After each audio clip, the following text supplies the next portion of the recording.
It's a great honor to have with us today Patricia Makokis, who will speak to us later in introducing the documentary after our gathering, but to invite her now to speak a few words to us, and we bring greetings and we welcome you, Pat. Thank you very much. Thank you.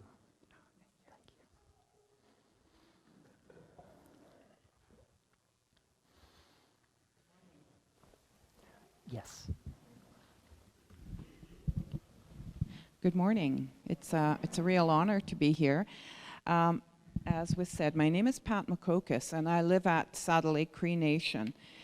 We're going to show treaty talks, sharing the river of life after the service.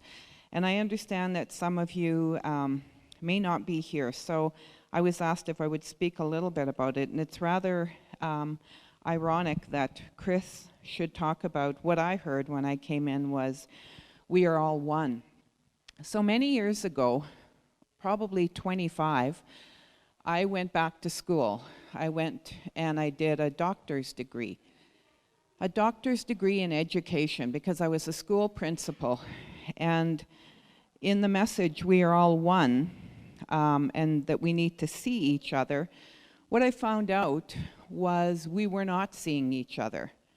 We, as the Indigenous peoples to this land, we were not in the history books. So as that school principal, and I was taking a look at why First Nation students were dropping out of provincial high schools, and I started to explore that from an academic perspective. Why was it that students weren't finishing high school? And I have a son and a daughter, and I knew that my children were very smart. I believe, my husband and I, as all parents do, believe that we do everything we can to help our children. And so in exploring that, what I found out was academically, Indigenous people weren't in the history books.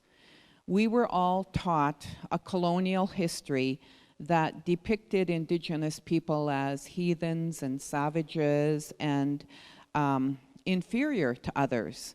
And so that in coming to do that work in a kind, gentle way of trying to explore the history, I had to come to terms myself with the colonial history and look at my own family and look at our genogram and what had happened in this country and what had happened to my family. And in exploring that, it took me to the colonial history, but it then took me to a place of trying to understand the history, but also understand the strengths of Indigenous people, that we have many, many beautiful ceremonies, that we were a very inclusive community, that I noticed you have the pride flag, that we had two-spirited community members and we never shunned them. We would have probably had transgendered community and they were always welcome. So why was it that in this colonial history we were struggling, and we continue to struggle? Because as I looked at that history, I also very clearly recognized historic trauma and the intergenerational impacts of that. And as my white family members and my brown and red and black family members, I talk about red, yellow, black, and white family members. I'm trying very hard to get away from this idea of race, because race is a social construction that it puts primarily white family members up here and the rest of us down here as this sort of layered structure. And in our teachings, what I found is that in those cultural teachings, we are all related. And as the minister said, we are all one. So the making of Treaty Talks, Sharing the River of Life, brought together my mentors who are younger than me, Dr. Diana and the late Dr. Vincent Steinhauer. Because for many years, my husband and our two children have participated in our own ceremonies. In fact, my son-in-law is sun dancing, and they come out of that sun dance today. And in that process, it became really important when we made this film that we wanted to focus on treaties, because if we go back far enough and you start to explore your history as well, probably you or your ancestors were fleeing oppression in Europe and coming to a place where you would hope that they were going to have a better world. And in doing that, what I am told is Indigenous people helped our white family members. They knew that they were going to come, and it was our job to help. And in that process, somehow or other, our history got misconstrued, and we became other. And we didn't get to know each other the way the Creator, I would suggest, and our ancestors wanted us to be, as being the brothers and sisters that we are, as the red and yellow, black and white families. So in making Treaty Talk, Sharing the River of Life, at the time, I was still working at the Faculty of Extension, teaching full-time, so I need to acknowledge my faculty, and I need to acknowledge the City of Edmonton and the Mennonite Church of Canada, and a dear friend, Esther Johnson, who we cobbled these monies together to make this film. And in making the film, we didn't want to focus on a sense of reconciliation, because I think, based on what we've experienced, those terms can come and go as governments change. We wanted to focus on helping everybody to understand treaties, so that when your ancestors came and our ancestors welcomed them, we agreed to certain things. We agreed that we would continue to be able to live our own lives respectfully and by each other, and to do that with kindness and honesty and sharing and strength and determination through our prayers. And that would be that, if you look at the wampum belt, that would be the boat and the canoe. And that in that, we could always live our lives together and share. And so that's why Treaty Talk, Sharing the River of Life is based on the treaties. Oh, Murray is here.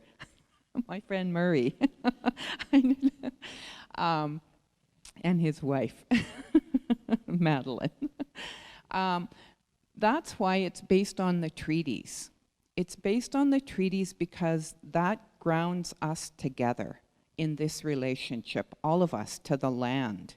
And that we are all responsible for looking after the land. Our mother, we only have one mother, Mother Earth. And if we don't look after her as being all of us related, I'm concerned for our future. You know, and how we come to understand that is through our ceremonies, when we don't drink or eat for 4 days and 4 nights. So we don't drink and we have no water. And when you don't have the gift of water, you can do without food, but water is something else. We are called to do the work together. And so in making the film, that was why we made it, to focus on the treaties. And then we went to look for little pots of money again to make sure that we would have a website and that it could be free.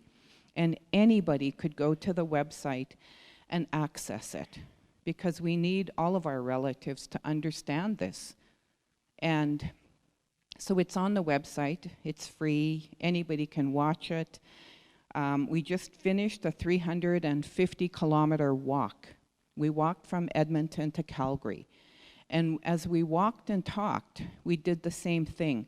We were blessed to be able to sleep in churches. The churches brought their communities in.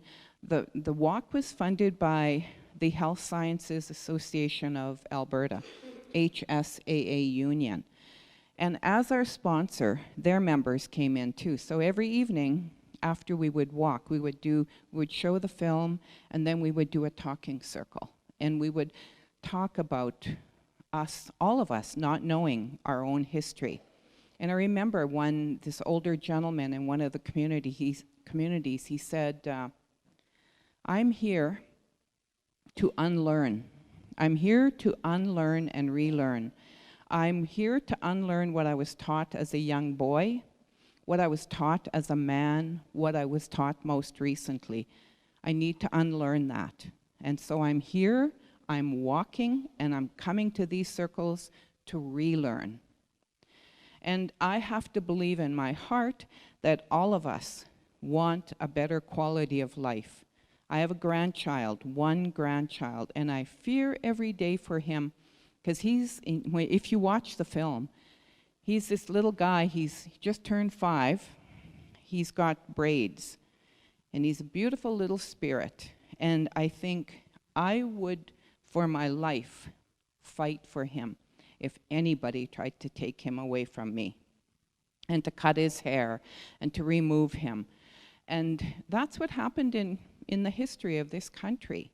And so now we are all left to try to repair that history and to do it in a gentle, kind, loving way. And I think we do that by us coming to church and to other spaces and getting to know each other. And so I thank the United Church. I thank Ruth for reaching out and asking if we would show the film and if we could have a conversation. And when we do this work, I always I invite my white family to come with me. But I'll have to say, my white family members who are in the film, they're out walking right now. In our area, there's a horse ride and a walk going on, and it's about bringing people in. And so Tanya, who's in the film, is in that walk. And other folks, it's summer, as you know, so everybody's away. So Dr. Diana Steinhauer will be here later. And so we're just the two of us. But thank you for inviting us.